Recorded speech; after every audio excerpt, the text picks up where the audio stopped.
Let us welcome on stage Ms. Maha Bawazir, founder, educational consultant of Global Education Consultancy, to enlighten us on her topic, the nuts and bolts of starting a new school. Thank you. Good morning, everyone. Do we have enough coffee today to start? Okay. Let me tell you a little bit about myself. As everyone here in the room, there is a story behind being here. I started my own career as a teacher, going throughout being a principal, superintendent, and then I was working in the Ministry of Education. I'm from Saudi Arabia. I'm Saudi and proud to be Saudi. And at that time, schools were founded by leaders and a group of teachers. Everything is based on this leader or these qualified teachers. Nowadays, it's a little bit different. And when I was working in the Ministry of Education, I was assigned to be responsible for the private and international schools. And I was the head of the licensing department at that time. The department was responsible for issuing licenses. In 2012, I started to have, I decided to retire. I retired and I stayed at home, enjoying my life, traveling. After 2 or 3 months, I found that, no, this is not the kind of life that I want to do. And of course, you know, being in education, everyone within your friends or your life asking you, what is the best school for my child? What are the best curriculum?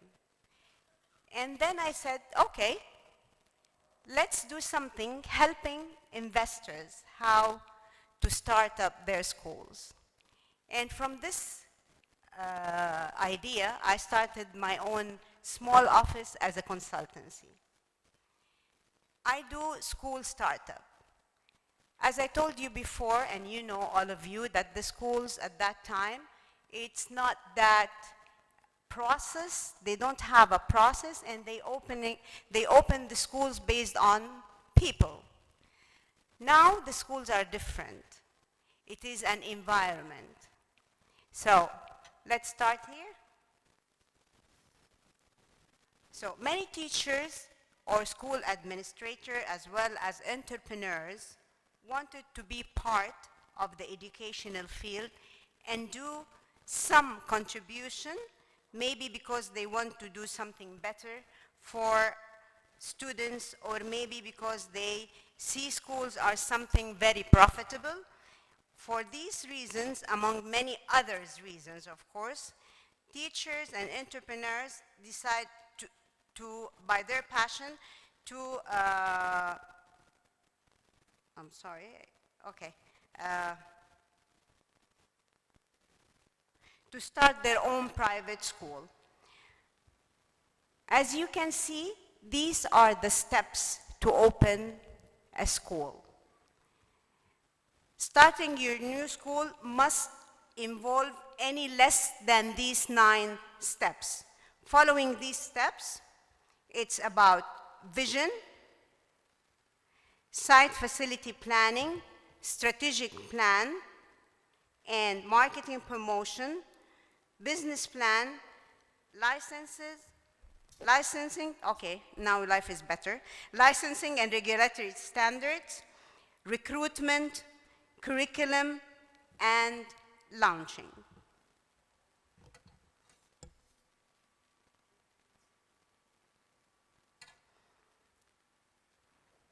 Vision. What's in it for you? Vision and mission, the voice. What is the voice? What is the purpose that you want to start your school? What's in it for you? Simply put why you are starting a school. Is it for money, noble cause, public relation, or a combination of all of this? Excuse me? It's important to answer these questions to yourself before doing to others. Once you figure out the inner intent behind your decision, all your action in subsequent stages will guide it accordingly. You are going to be able to envisage this type of campus, curriculum, staff, etc. Vision and mission. How will they describe your school? What is unique about it? How people will distinguish your school from others? Why they will choose to come to your school? What are the signature experiences that you're gonna implement in this school? Create your vision and mission, statement, guiding core values, identify the kind of school your market needs. So this will take us to the market research. We have to study the market to know what kind and what type of school you want to start. This will guide you, as we said, from the head of the school and staff you hire to the facility you build. Even go out and visit other schools to analyze their programs and buildings. Although to some school vision and mission may seem like an obligatory message on a feature wall, when you are setting up a new school, these statements are invaluable. We prefer to describe this step as identifying the school's unique voice. It is important that the school voice is clear at all decisions about school curriculum, choice of staff, and policies to reflect on a unique plan. How will they describe the school? What is unique about it? How will people distinguish it again?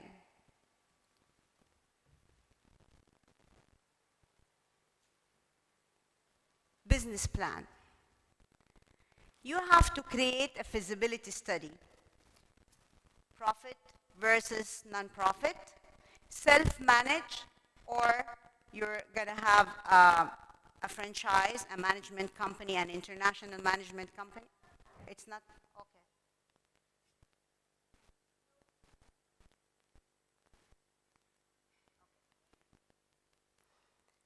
Again, I will repeat this slide. Business plan, create a feasibility study and market research, profit versus non-profit, self-management, managed or versus franchise, budget and cost management. Business plan, it is essential that the process of setting up a school begins with this important step. Making assumption can be expensive, and a comprehensive study will minimize risk and maximize your chances of success. Even if it is already clear that the school will go ahead, this research will influence many decisions in the setup process, including vision, mission, financial planning, curriculum, admission, etc. So the business plan, it has to reflect what are you going to do in the next 5 or 10 years. It is very important to know the numbers. You have to see if it is feasible or not. So the business plan will give you an overview how your business will go through the years.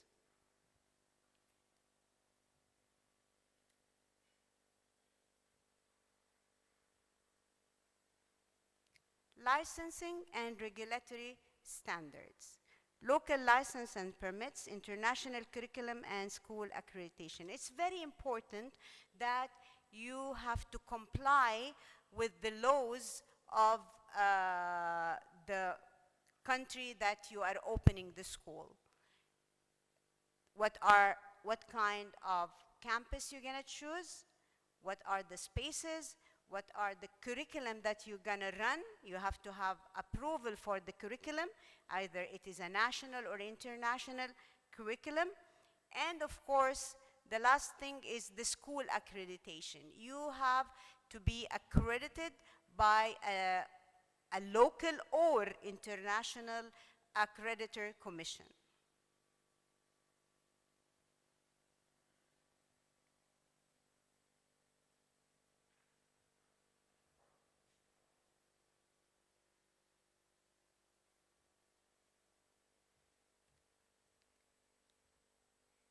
Facility, site facility planning. Again, location, location, location. Location is very important, that you choose the proper location to open your school. The space, what are the requirements for how many stories, how many classes, how many buildings, what are the playgrounds. These are the things very important, and again, it has to comply with the law of the country that you're opening your school. You have to see what are the facility or how it looks like, and again, from the market research, you will know better about what are the needs of the society that you are building the school for.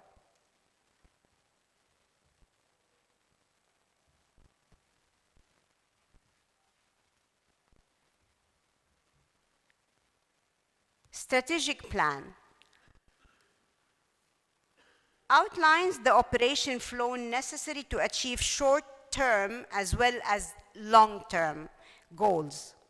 Long-term planning is essential, as it is easy for school leadership to become reactive and move attention away from the end goal. Schools are busy, complex, and stressful places, but good management focuses on strategic planning at least 5 to 10 years in advance. Develop your strategic plan at the start, culminating in the later development of your business and marketing plan. This will be your blueprint for how your school is going to start and operate over the next 5 years. So policies and procedures that you implemented in the school, with like the hand books for the parents, for the students, for your teachers. Don't try to do everything in the first year unless you have been fortunate enough to find a donor or fund the entire project. This is your chance to lay out step by step. The process for development of the school, you will determine the enrollment and financial projection, prioritize staffing programs and facilities in a methodology measurable way. You will also keep your steering committee to track and focus. So it is very important that your plans is set, and as I told you, it has to be a short and a long-term plan.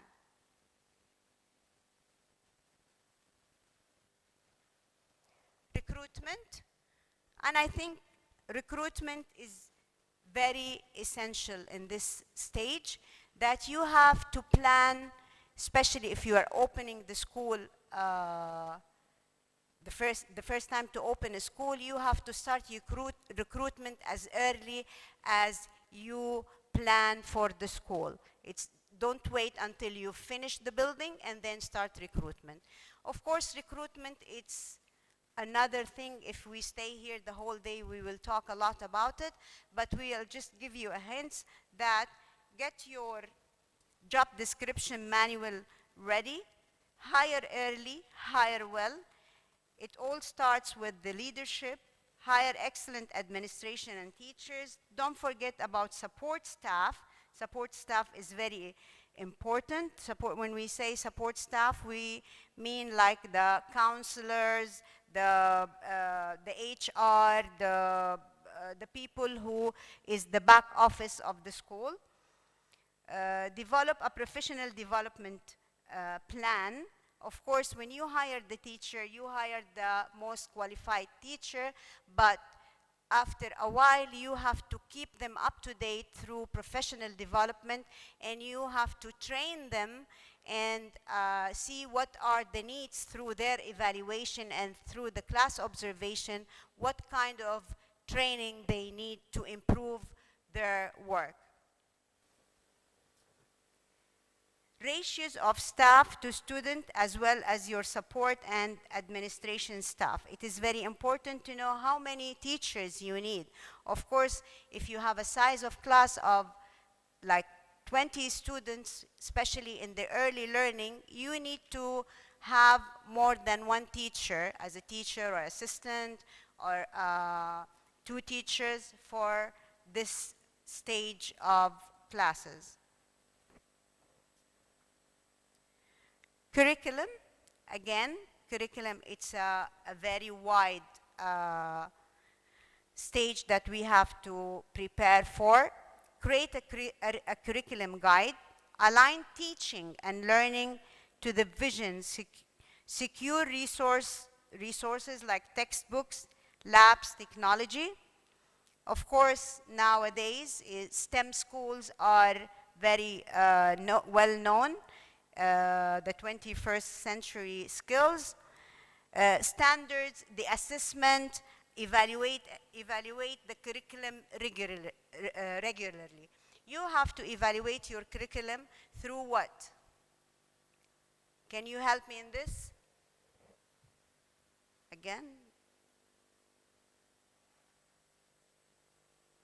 Okay, I'm sorry. Do you know how we evaluate our curriculum? Through assessment, the standardized test. The more your students receive assessment through standardized test, the more you know how effective your curriculum is.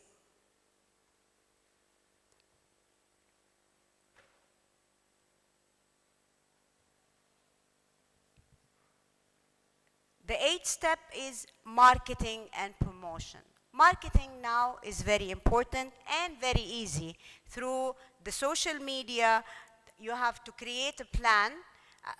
This plan has to include how you will tell the society and the people about your school and about your product. Through campaigns, you can do campaigns, you can do, of course, the website, the Facebook, all the social media, and also it is very important that you listen to the feedback of your customers. And as you know, that the best school is the data-driven school. And the data-driven school, it's based on feedback surveys. So you know what are the areas that you need to improve through these feedback.